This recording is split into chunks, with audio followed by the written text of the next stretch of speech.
What happens when a hungry thief breaks into the home of a poor old couple only to be fed instead of feared? What starts as a desperate act of survival slowly unfolds into a journey of regret, quiet kindness, and an unexpected bond that transforms a broken man into a beacon of hope. This story is about crime, compassion, and the kind of redemption that doesn't shout, it whispers through stolen bread, repaired windows, and a letter that changes everything. Welcome to Storytelling and Beyond, your home for emotional, uplifting, and unforgettable real-life inspired tales. Don't forget to subscribe, like, and tap the bell icon to never miss a story that stirs your soul. The wind howled through the broken alleyways of a forgotten town on the city's edge. Rain pelted down in sheets as Joel darted between shadows, soaked to the bone, one hand clenching a rusted knife more for defense than threat. His stomach growled louder than his fear. He hadn't eaten in 2 days. Across the street, a dim light flickered inside a tiny, weather-worn cottage. Its wooden gate leaned on a single hinge, and the garden was more weeds than flowers. But the window glowed warm, and inside, an elderly couple sat at a small table, sharing soup from a chipped bowl. Joel crept closer, breath fogging in the night. He hadn't planned to steal from the old. But hunger has its own morals, and tonight, survival was louder than guilt. The door creaked open under his trembling grip. Eleanor, frail but sharp-eyed, turned at the sound. Thomas, slower to move, gripped his cane but didn't rise. Joel stepped in, the knife barely lifted. "Don't scream," he said hoarsely. "I just need food. I'm not here to hurt anyone." But the scream never came. Eleanor simply tilted her head and said, "Then put that silly thing down. You're shaking more than the windows." Joel blinked. "Sit down," Thomas added, nodding to the empty chair. "And close the door. It's freezing." Joel's breath caught. No one had spoken to him like that in years. Not since his mother died. Too stunned to argue, he sat. Eleanor stood slowly and filled a plate with warm bread, jam, and leftover stew. Her hands trembled, but her voice didn't. She placed it in front of him. "Eat first. Then tell us what's broken inside you." Joel ate like a man starved of more than just food. And when he finished, he didn't run. He sat, shoulders slumped, eyes wet. Thomas leaned forward. "The world kicked me too," he said, tapping his cane. "Lost my leg in a war no one remembers. Never stopped walking." Joel stared at the floor. "I didn't want to be this. Life didn't give me much choice." Eleanor placed a gentle hand on his. "You always have a choice. Even in the dark." He left that night without taking a single coin. But with every step into the cold, something warm ached in his chest, a feeling he hadn't known in years. And when morning came, outside the couple's door sat a loaf of bakery fresh bread. No note. No clue. Just the first gift in a series of quiet thefts the couple would never report. Because deep down, they knew. In the weeks that followed, Sunday mornings at the old couple's home began to feel strangely magical. Each time they opened the door, something new was waiting: a basket of groceries neatly wrapped in a cloth bag, a sealed pack of Eleanor's rare prescription eye drops, once unaffordable, and even a small handwritten note left carefully under a jar of homemade jam. "For those who give without asking, may kindness return quietly." The gifts were always practical, always timely, and always anonymous. Thomas, though curious, said nothing at first. He'd been a soldier long enough to recognize when something wasn't random. But he also knew not all debts were financial. Eleanor, on the other hand, had her suspicions. Every loaf of fresh bread reminded her of the look in that young man's eyes that night, the hollow hunger, but also the flicker of shame. One afternoon, their broken garden fence was repaired. Nails hammered in neatly, boards replaced with fresh timber.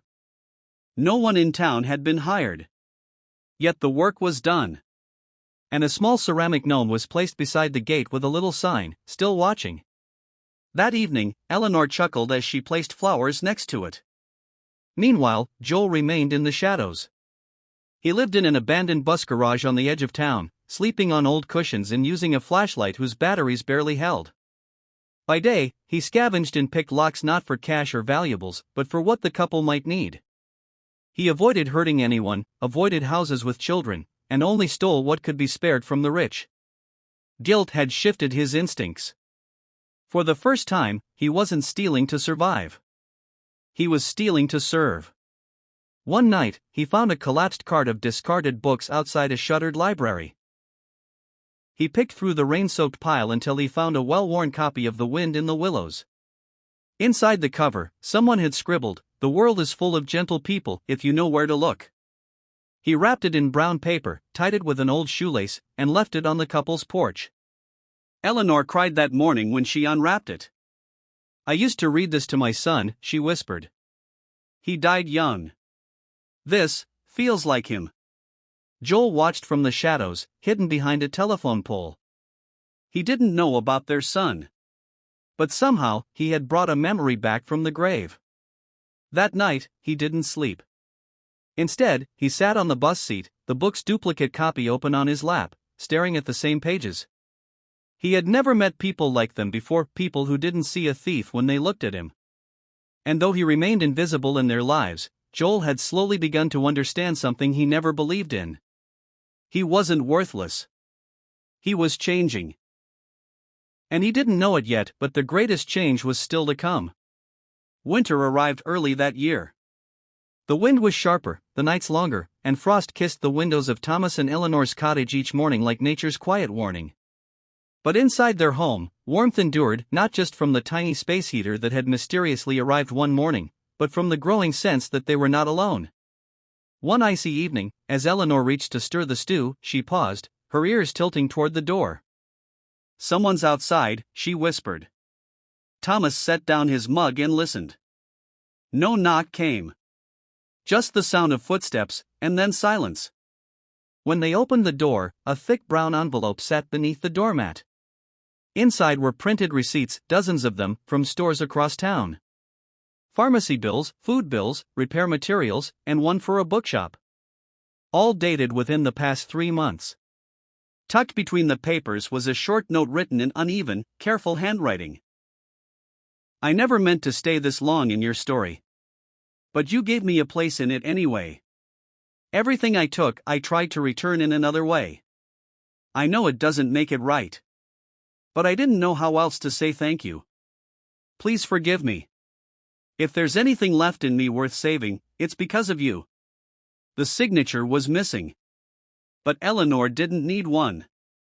Her fingers trembled as she held the paper to her heart. "He's going to get caught," she murmured. And he nearly did.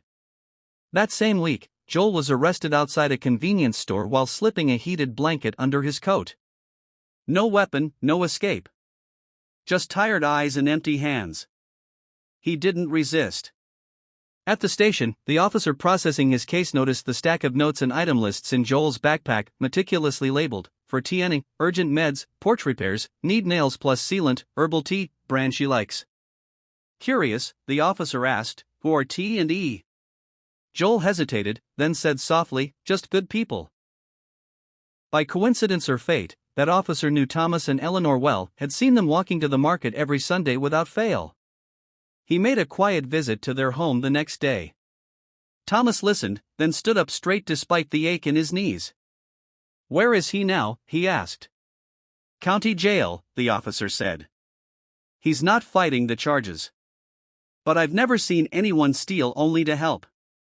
Eleanor packed a basket that night, not with food, but with something deeper, a scarf she had knitted, a small jar of homemade pickle Joel once liked, and the book he'd given her, now signed with their names. She handed it to the officer. "Please give this to him. And tell him, he's forgiven."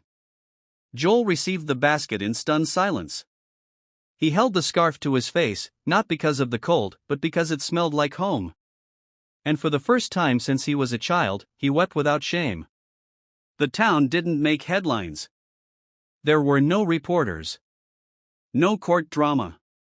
But something rare had occurred. A thief had not only returned what he stole. He had become something far more valuable. Trusted. Spring brought with it a softness to the air, petals bloomed again on Eleanor's jasmine bush, and the sun warmed the garden where weeds once ruled. But the biggest change wasn't in the soil or the sky. It was in the third chair that now sat at the old couple's table. Joel. Released early on the court's recommendation and the couple's insistence, he returned not as a stranger, not as a thief, but as a man who had found something far more difficult than escape, a second chance. He moved into the tiny toolshed behind their home, insisting on fixing it himself. Over time, it turned into a humble room with a clean mattress, a desk, and a calendar filled with repair jobs he took around the neighborhood. Nothing fancy. Just honest work, gutters, shelves, electrical sockets. People started trusting him. One even left him their house keys. But every evening, no matter how tired, he came back to the cottage, knocked twice, and waited for Thomas to say, "Doors open, son." Son. That word used to burn. Now it healed. Eleanor taught him to make her famous lentil stew. Joel taught Thomas how to use a mobile phone so he can send me memes, he'd joke. The three of them built a quiet routine around shared meals, garden chores, and cups of tea with too much sugar. One Sunday, a local reporter came by after hearing whispers about the thief who turned into a handyman with a halo. Joel declined an interview.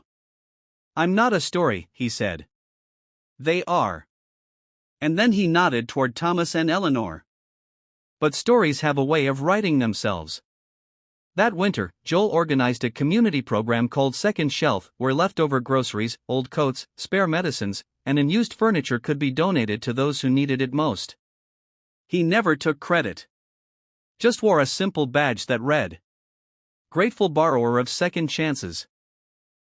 Children knew him as the guy who fixed their bikes. Elderly folks knew him as the man who never asked for payment. And some, those who'd once watched him slip through shadows, now waved when he passed by in broad daylight. Years later, when a neighbor asked him, "What turned you around?" he simply smiled and said, "Two people who didn't look at me like the world did." As the sun dipped behind the trees, Joel sat on the porch between Thomas and Eleanor, sipping sweet tea. Laughter drifted out into the breeze. Not loud. Not perfect. But real. He had once broken into a home to steal bread. Now, he was kneading dough with the very hands he thought could only take. Because sometimes, what we steal from the world is not wealth or worth, but the chance to be better than we believed we could be. Thank you for watching Storytelling and Beyond. If this story touched your heart, don't forget to like, subscribe, and turn on the bell icon for more emotional stories that inspire change and hope.